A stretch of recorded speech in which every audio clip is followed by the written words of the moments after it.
Di era sekarang ini, media sosial tidak dapat dipisahkan dari kehidupan kita, dan bahkan sudah menjadi kebutuhan primer. Menurut kalian, apakah selamanya penggunaan media sosial akan menguntungkan, ataupun akan menjadi bumerang bagi kita? Halo Gen Milenial dimanapun kalian berada, berjumpa lagi dengan saya Robert Yusufael, seorang mahasiswa jurusan Ilmu Komunikasi Universitas Andalas Padang, yang sangat tertarik membahas fenomena mengenai isu media yang tentunya sangat relate di kehidupan kita. Berbicara mengenai media tak akan ada habisnya, khususnya di era 4.0 ini, yang dimana serba kemajuan teknologi sangat berdampak bagi seluruh aspek kehidupan kita. Dan dapat dipastikan, hampir dari semua kalangan telah memakai smartphone dalam bermedia. Sesuai data yang diberikan oleh Kompas.com, bahwa pada tahun 2021 ini, pengguna aktif media sosial di Indonesia telah mencapai angka 170 juta jiwa.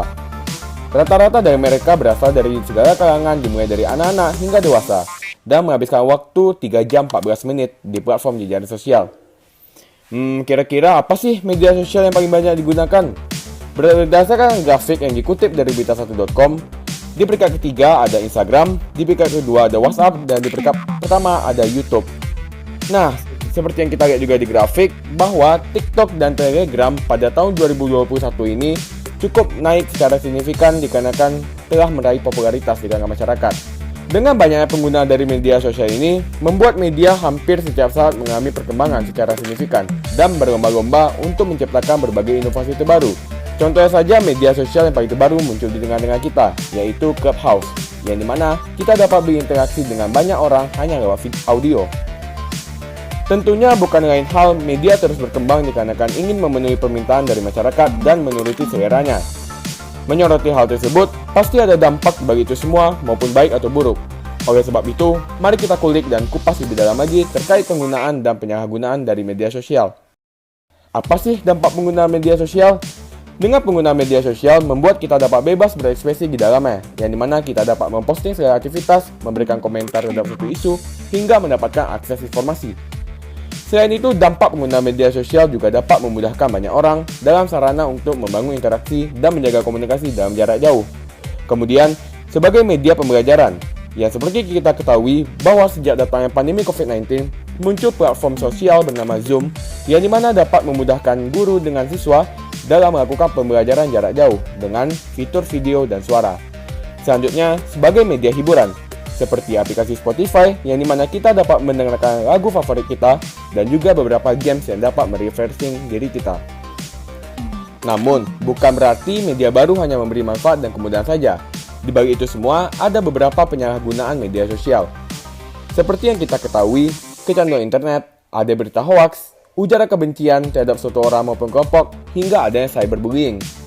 Tentunya kebanyakan dari hal tersebut dilakukan oleh oknum yang tidak jelas asal-usulnya dan tidak bertanggung jawab tentunya.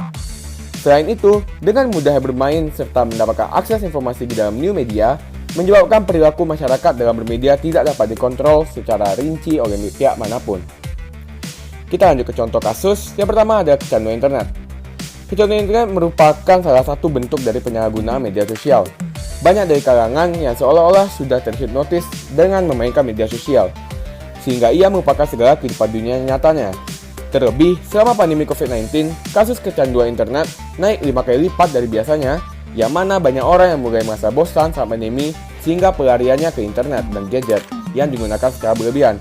Tentunya efek di balik itu semua dapat menyebabkan terjadinya masalah psikologis, sosial, dan pekerjaan pada kehidupan individu tersebut.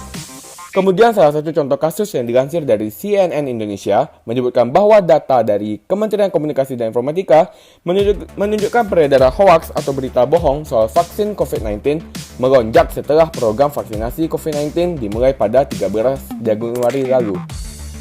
Salah satu isu yang beredar adalah hoaks adanya alat pelacak barcode di vaksin COVID-19. Faktanya, barcode pada kemasan ini untuk melacak distribusi vaksin, bukan untuk pelacakan tubuh orang yang disuntik vaksin COVID-19. Hal ini menandakan bahwa berita hoaks masih menjadi momok menakutkan bagi masyarakat dan harus segera kita cegah dengan bijak.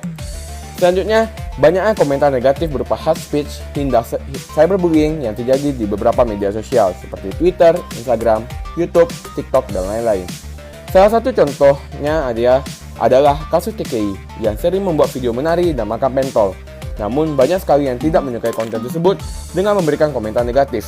Padahal aksi KKI di konten tersebut tidak menyinggung pihak siapapun dan hanya sebagai hiburan.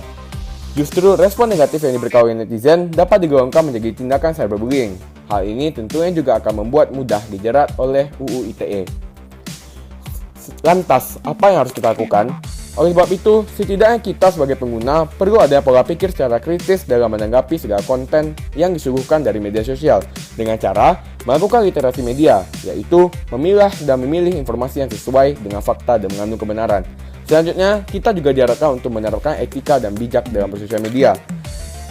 Selanjutnya, dengan cara membatasi penggunaan media sosial dan tidak memberikan komentar negatif di kolom komentar terhadap seseorang maupun kelompok, serta memikirkan segala dampak yang akan terjadi ke depannya. Jika ingin mengkritik, berilah kritik yang membangun dan jangan sampai menyudutkan satu pihak. Yang terpenting, melakukan penyadaran terhadap diri sendiri terlebih dahulu sebelum melakukannya kepada orang lain. Siapakah kita untuk menjadi pengguna media sosial yang bijak?